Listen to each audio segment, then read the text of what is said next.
Hello everyone, Dr. Suneel Dhand, internal medicine physician. Welcome to another video. One issue that has repeatedly arisen over the last few years has been the behavior of authorities towards people who have suffered from serious side effects and adverse events. And I want to share with you a moment that was just broadcast on a UK news station, GB News. I think this is an excellent news cable TV station, only launched within the last couple of years. And it shows a moment where during a public debate, the UK Prime Minister Rishi Sunak was confronted by a very unfortunate man who suffered with a serious injury. Take a look at this. Hi, Rishi Sunak. I've got so much to say, but such little time. My name is John Watt, and I'm one of the COVID vaccine injured in this country. I want you to look into my eyes, Rishi Sunak, and I want you to look at the pain, the trauma, and the regret I have in my eyes. We have been left with no help at all. Not only am I in here that's vaccine injured, there's another man over there whose life's been ruined by that COVID-19 vaccine. I know people who have lost legs, amputations. I know people with heart conditions like myself, Rishi Sunak. Why have I had to set up a support group in Scotland to look after the people that have been affected by that COVID-19 vaccine? Why are the people who are in charge, who told us all to do the right thing, have left us all to rot and left me and the thousands and the tens of thousands in this country to rot? Rishi Sunak, look me in the eye. When are you going to start to do the right thing? The vaccine damage payment scheme is not fit for purpose. In Scotland right now, according to the yellow card system, there are over 30,000 people that have had an adverse reaction to that vaccine and 200 deaths. John, thank you very much indeed for your question. It's time for you to start doing the right thing, Mr. Rishi Sunak and the rest. You've made a really strong point, John. Prime Minister. Yeah, John, well, I'm very sorry to hear about your personal circumstances, and you said someone over here also seems to have suffered by a similar thing. Now, obviously, I don't know about the individual situation that you're in. We're silenced. Well, on social media and everything. Okay. We are silenced. We are the most silenced people in this country. Silence in the press because my story in the press. Okay. Had to go to the government for comment, and they made me take all the stuff out. Forgive me both. I know, I'm happy. No one. Okay. John, no one is saying. No one's saying you yeah. Okay. I've lost my house, my wife, and a successful career. And sir, you raised some very valid points. I'm sure. What I've got to say is, though, we haven't got you on microphone, and as you know, we've got to get through this.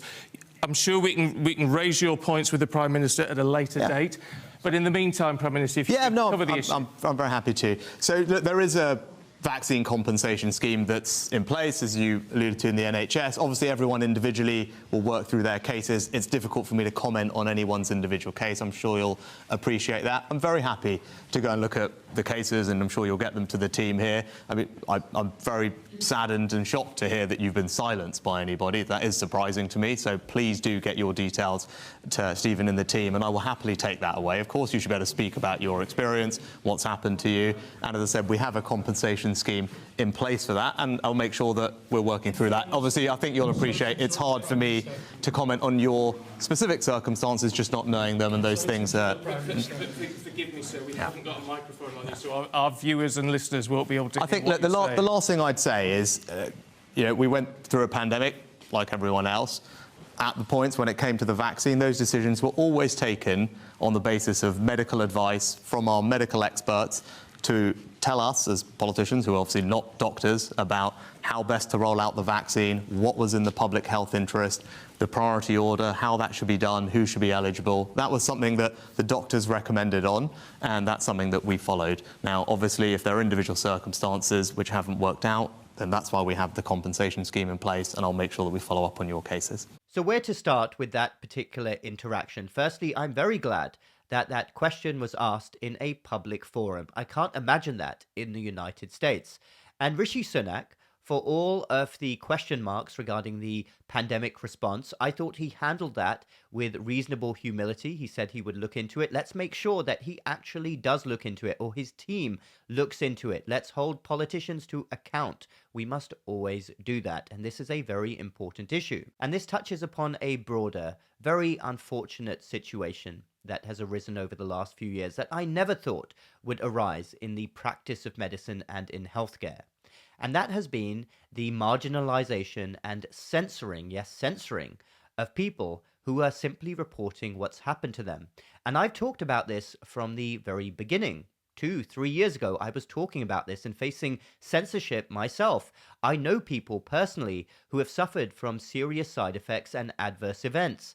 And I want to know, where is it in any medical school textbook that real people telling real stories should be censored by social media or ignored by the medical establishment? This is absolutely awful. One of many terrible things that has gone on over the last few years, including people dying alone in the hospital. What could be more outrageous and more of a human rights violation than that? So I'm very glad that this question was asked in a public forum, and I hope one day in the United States, someone asks the president of the country this particular question in public in front of everyone.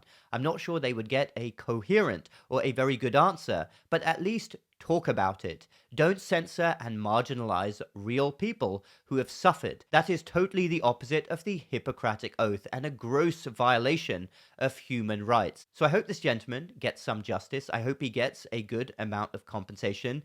And I do hope that Rishi Sunak's team looks into this story and makes a public statement. Human beings are human beings. Suffering is suffering.